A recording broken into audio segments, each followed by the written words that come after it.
the F-16 Falcon, loved by pilots all over the world and feared by its enemies.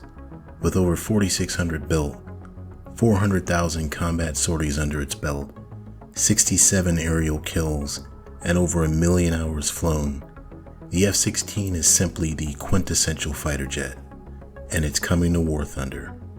Enter the Viper.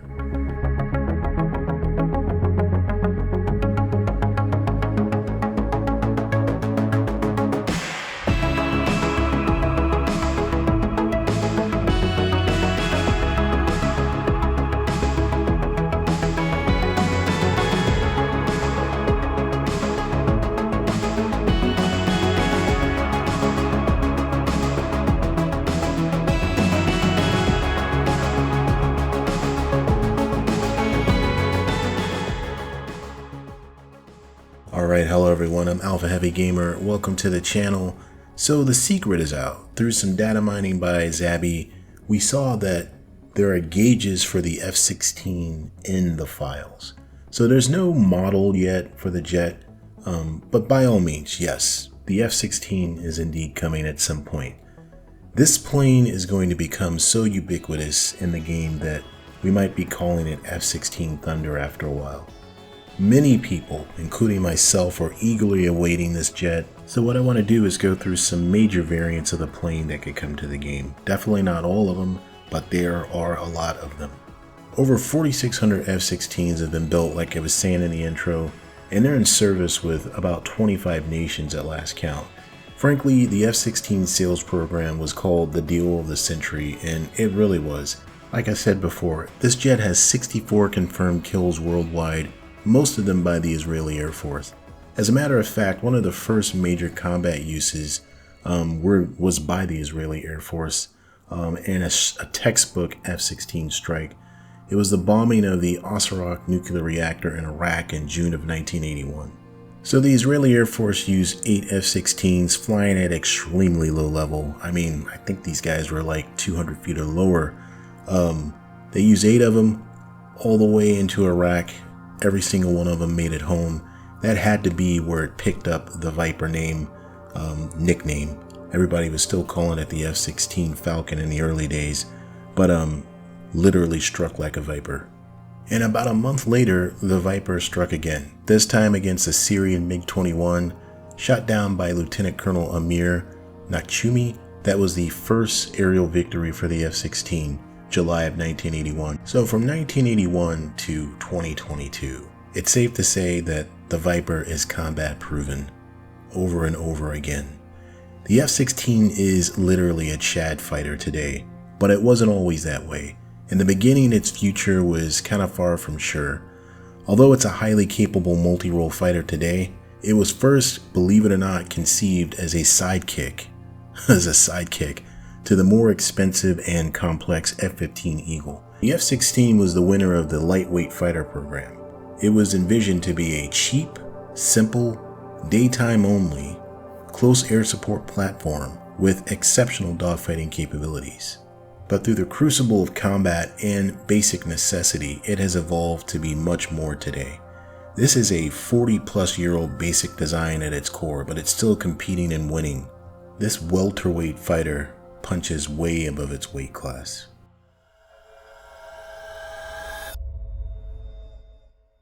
Okay, so out of the 10 tech trees in War Thunder right now, 4 of them could get the F-16 outright, and that's the USA, China by way of Taiwan, Italy, and Israel.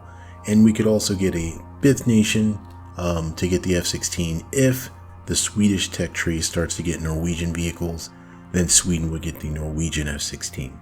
And of course, there's many other nations in the game that don't have their own tech trees or even sub-branches for that matter, but are still represented, like Poland and Pakistan, for example.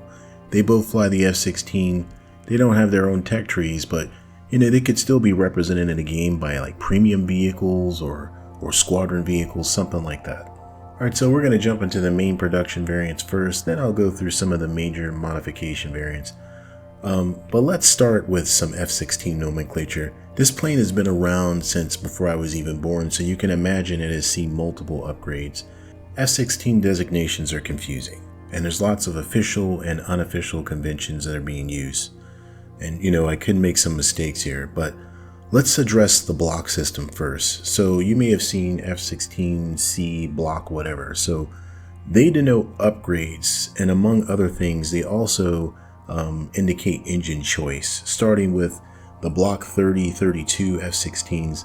You might have seen, like for Block 30, that those are powered by General Electric engines, and for example, the Block 32 would be powered by a Pratt & Whitney engine. So if it ended in 0, it's General Electric. If it ends in a 2, it's Pratt & Whitney engines. And then there's the Mission Design Series designation suffix, like F-16AM/BM MLU, or F-16CG DG, or the F-16CJ DJ, or the F-16CM DM. The block numbers go with the MDS suffix, like the F-16CG or DG Block 4042, or the F-16CJ DJ Block 5052, and then on. And there's also F-16CJ DJ Block 5052 plus. Of course, the D variants are all the 2-seater variants. And for the Block 5052 plus, any of the F-16D Block 50 plus aircraft will also always have that avionics spine on it. So I know, already pretty confusing. And then after the F-16 CCIP upgrade, or the Common Configuration Implementation Program, all Block 40, 42, 50, and 52 jets are referred to as the F-16CM. Alright, so clear as mud, right? And I probably have thoroughly confused everybody. But I hope Gaijin doesn't dumb things down with, how they like to label planes early and late. That's going to be a lot of nonsense here. These upgrades are nuanced, and they offer measurable differences in combat capability in most cases. So they probably need to be represented in a more nuanced way besides early and late. Okay, and last thing before I get started on the variants here, some of the variants have major modifications. The Operational Capability Upgrade, which is OCU, the Midlife Upgrade, MLU, and the CCIP, which is the Common Configuration Implementation Program. So I'll let you know when I'm talking about a variant that has one of these major modifications. Alright, so the F-16A and B Block 1, 5, and 10 represent the earliest versions of the F-16. The Block 1 being the one with the black radome that you see in a lot of those old videos of the F-16. Blocks 1, 5, and 10 had the APG-66 radar and a Pratt & Whitney 200 engine with 23,830 pounds of thrust. This was a day-only fighter, and it had no BVR capability whatsoever. It could carry 6 sidewinders, no Sparrows though. So next up is the F-16A/B Block 15. The Block 15 was the first major upgrade of the F-16. While still not BVR capable, the Block 15 could carry more ordnance. It had 2 chin mounts added. It got a better radar, the APG-66 version 2. It got a 30% larger horizontal stabilizer to counteract the increased payload capability. And the Block 15 was the most produced version of the F-16, with close to 1,000 being made. Alright, so next up is the Block 15 OCU F-16A/B. Now this was a major modification of the F-16. It got a new engine, the Pratt & Whitney 220, which had slightly lower thrust but better power delivery and reliability. It also got a wider heads-up display and support for the ALQ-131 jammer pod. Alright, so now we're on to the F-16A/B Block 20, and this F-16 got lots of goodies. It got BVR capability and night attack capability. The APG-66 version 3 radar came with a continuous wave mode, which made it Sparrow and AMRAAM compatible, and it also got lantern pods, which are the low altitude navigation and targeting infrared for night. So an amazing BVR capability now, and a very, very amazing night attack capability. Okay, so now we're on to still a Block 20, but a midlife upgrade or MLU version of the Block 20, which changed their MDS to F-16AM/BM, and that's what they're referred to. This major modification of the Block 20s were mostly by NATO users: Belgium, the Netherlands, Norway, Denmark, and the USA. Later, Portugal and Jordan came on, Jordan using the air defense fighter version of the F-16, which I'll talk about later. And then Pakistan also came on board, but with Block 15s. So they had those upgraded. So they were MLU, but Block 15. The principal upgrades here were the APG-66 getting version 2 upgrades, including track while scan mode for up to 10 targets, a new heads-up display, night vision goggle compatibility with the cockpit, better radar tracking capability, 6-on-6 AMRAAM capability, enhanced air and ground mapping modes, advanced IFF, etc. All MLU modified Vipers are simply known as F-16AM BM. Alright, so next up is the F-16A/B Block 25. The Block 25 upgraded to the APG-68 radar, which had more range, resolution, more modes, and it also got AGM-65D Maverick capability. Alright, so now we're finally getting to the F-16C and D variants. So the F-16C and D Block 30-32 were the first F-16s able to carry the AGM-45 Shrike, a pretty old missile by then. But the Block 30-32s also carried the AGM-88 HARM, although it lacked the full HARM integration. It didn't have all of this stuff. But they'd also used the Lightning targeting pod, and the F-16 Block 30-32 could employ the JDAM. It also received an improved ALE-47 chaff and flare dispenser in place of the older ALE-40 models. This model is commonly referred to as the F-16C++. Alright, so now we're finally getting to the more modern U.S. Air Force workhorse F-16s, which were the F-16CG and DG Block 40-42s. Now these aircraft had improved night attack capability. They still had the lantern pods, but now they had terrain following radar and a new wide-angle forward-looking infrared system. So that wider holographic HUD could also display the lantern imagery right on the HUD. So the pilot really had no distractions, full flare capability.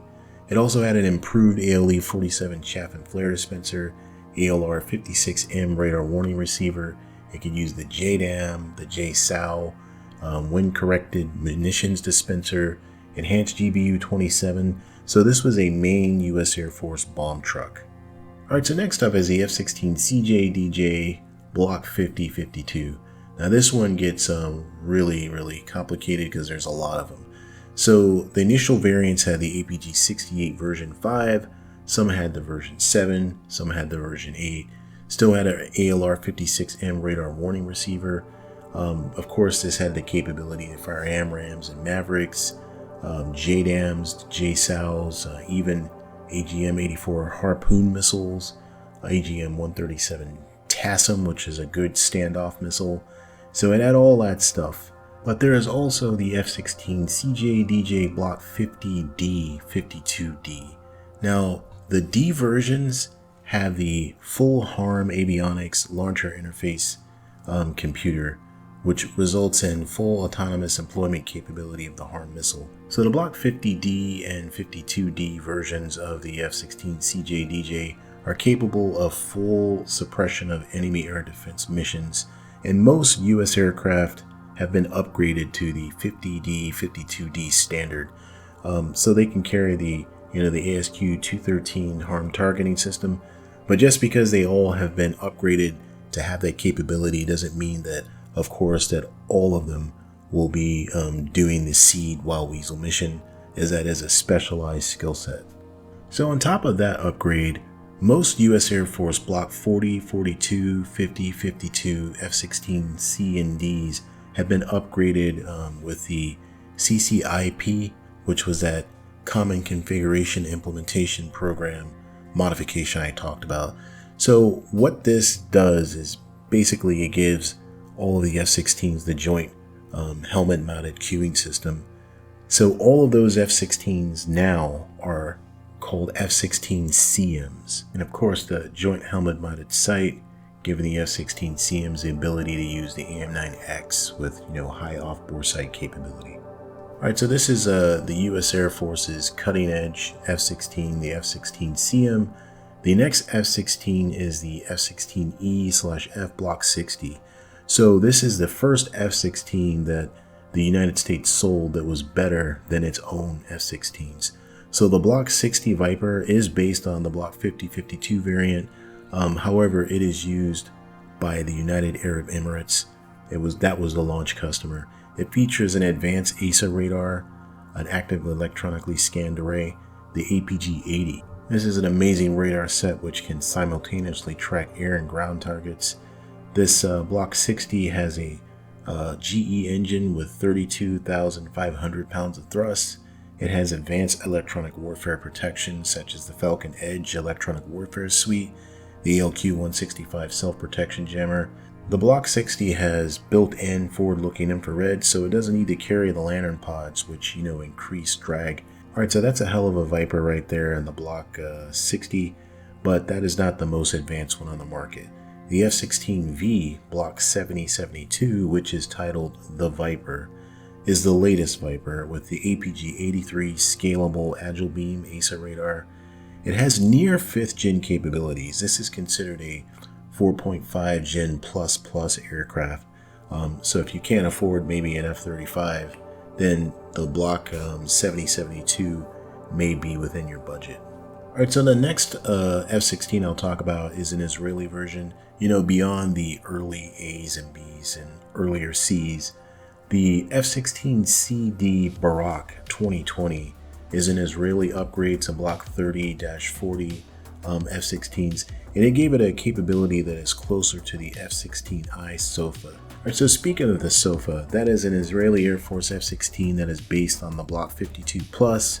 You see it flying around with the conformal fuel tanks, APG-68 version 9 radar.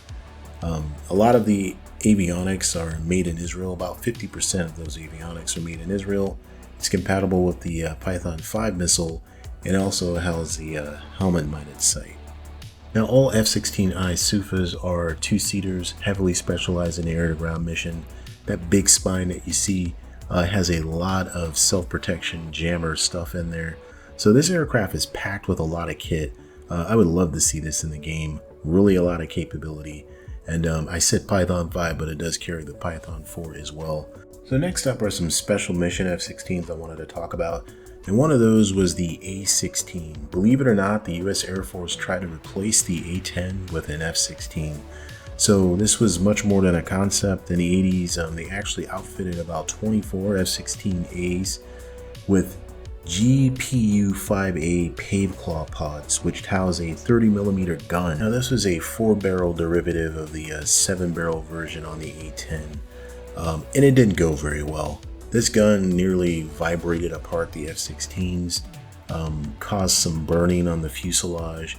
Ultimately, this was deemed a failure, and of course the A-10 lived to fight another day. We still have it around today. But the Air Force actually tried to get rid of the A-10s and replace them with F-16s, which was not very smart. Alright, so the next one up is the F-16 ADF, or Air Defense Fighter. This was a special variant of the Block 15, optimized for fighter interception. It was used by the US Air National Guard. So this plane had enhanced IFF, it had spotlight for identifying aircraft at night. It had a APG-66 radar upgraded to the APG-66A, and this one's unique because it had continuous wave illumination for use with Sparrow missiles. It was the only US Block 15 aircraft that could be equipped with the Sparrow missile. Alright, so next up is the F-16XL, and the XL did not mean extra large. The F-16XL came in two types, a single-seater and a two-seater. The wing was 120% larger than the regular F-16 wing and a delta wing shape. It had 25% improvement in maximum lift to drag ratio over the regular F-16 in supersonic flight, and an 11% improvement in subsonic flight. The F-16XL could carry twice the payload of the regular F-16, 40% further. Now this thing was a beast. It had 27 hardpoints, and this aircraft competed against the F-15E Strike Eagle. Unfortunately, it lost. Or fortunately, the Strike Eagle is an amazing plane. But yeah, the F-16XL. Alright, last up here are some license-built F-16s, and these are by the Korean aerospace industry. It's the F-16C and D. Like I said, these are licensed built South Korean versions of the F-16. They have thousands of new components, so it's not like a direct copy. It's the South Korean Air Force's multi-role fighter. They have about 140 of the F-16Cs and Ds, and these are a Block 52 variant of the F-16, meeting local requirements. All right, and Korea also license builds the F-16U, which is the Korean version of the Block 7072 F-16V.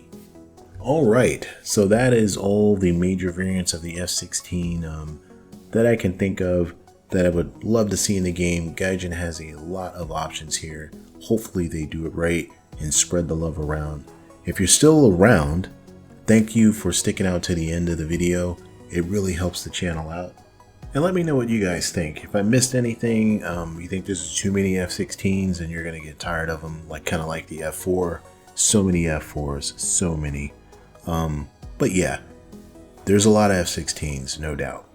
Alright guys, that's the video for today.